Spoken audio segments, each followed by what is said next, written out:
திமுக கூட்டணியில் இணைந்து பயணிக்க போறீங்க, கரெக்டா?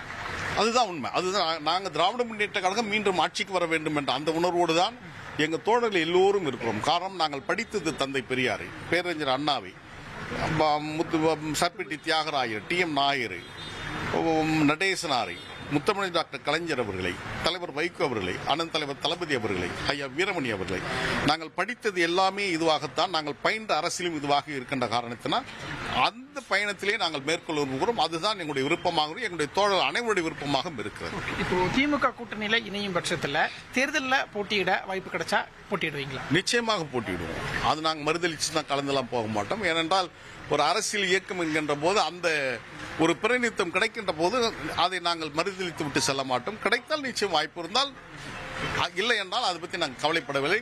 அதற்காக நாங்கள் பயணித்து துவங்கியவில்லை. எங்களை பொறுத்தவரையும் லட்சியம்தான் எங்களை வழிநடத்தும்.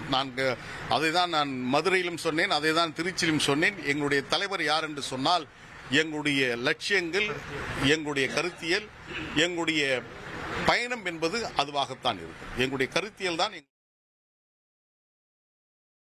திமுக கூட்டணியில் இணைய போவதாக திரு மல்லை சத்யா அவர்கள் அறிவிப்பு வெளியிட்டிருக்கிறார்.